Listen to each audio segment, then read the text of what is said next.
Hello. Nó ăn trưa đâu. Jangan lah, jangan lah. Saya mau play lah. Đủ ơi.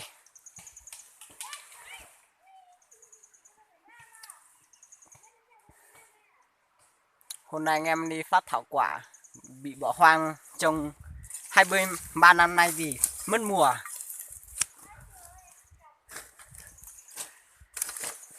Ơi.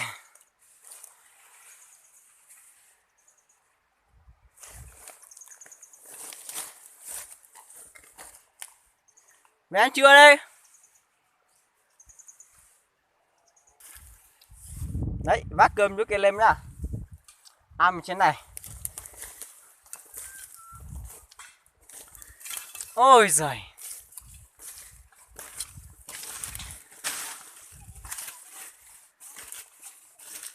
Sái rất là nhiều hoa nha.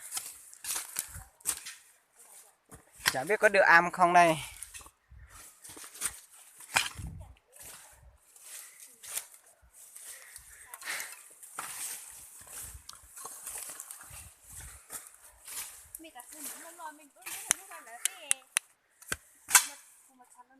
Cứ tốt tồn sao cũng được cho nó có tốt lọt tàng không bỏ.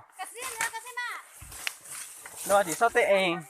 Bây giờ xông thì sao rồi áp cái chả nó sống cho thì xông rồi. Ôi giời. Mệt quá.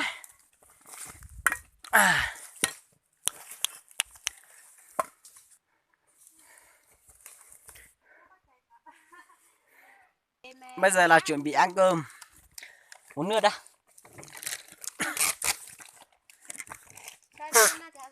Ai giời. Bên này mà răng táo chưa.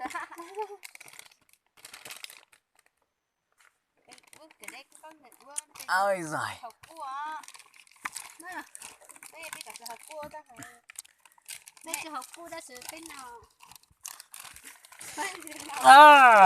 Đây là món gì đây? Ôi dồi ôi rồi. Bé ăn cái này đi bé, không dùng đũa nè. Ăn lá thì không dùng đũa nè. Không có cái gì ăn đâu. Tây khêu rồi lá.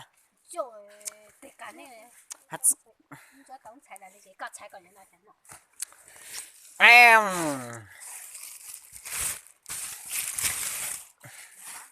Chà chà. Rất chi là ngon.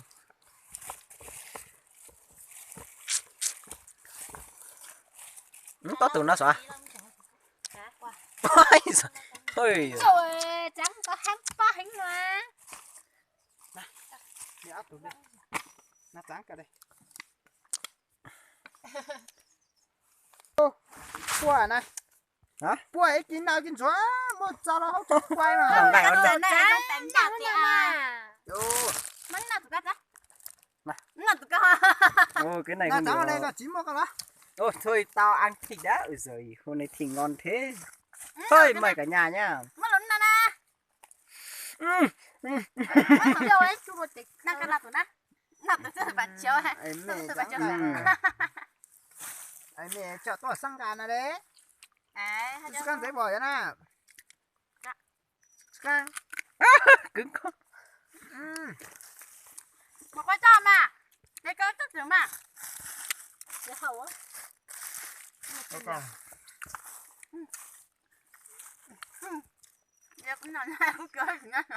Để cho con giấy. Là cho mấy nhà đi cả. Có chắc phải không? Ai ơi, hồi nào rồi. Đây vợ chồng ăn chung nhau.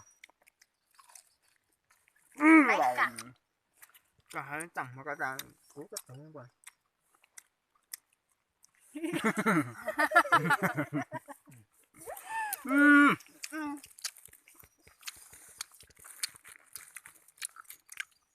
Ngày ngày cũng được ăn thế này thì ta chẳng chỉ đi làm lắm. Không mà dùng là gà. Nào, tụi nó ăn đấy. Tôi không có bát tôi ăn xong rồi ha. Nhớ cái gà. Tụi nó ăn này đấy. Đấy, ăn cái này thôi. Nên là cả là mấy trăm lần mà. tao đang làm mấy khoản nào chết rồi chết đêm chết giờ luôn đấy Nhìn lúc đấy tao bảo xuống cái rửa chúng mày không đi. anh lên Cú tên số là cái cũ. Đúng rồi đấy.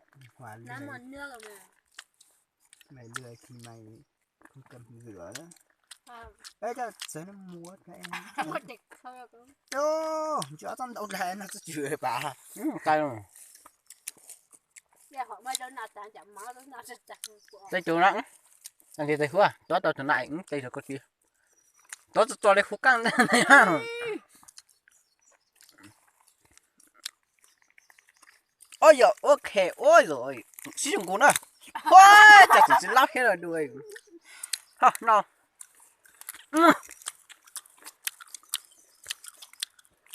tụi bé sao tụi bé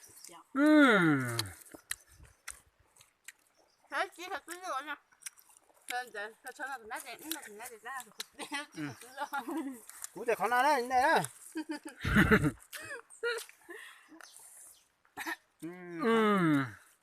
Khó nào nào. Ui. Cho ăn thử ta. Ôi, mình nhặt chó mà, tông tàu quá đó.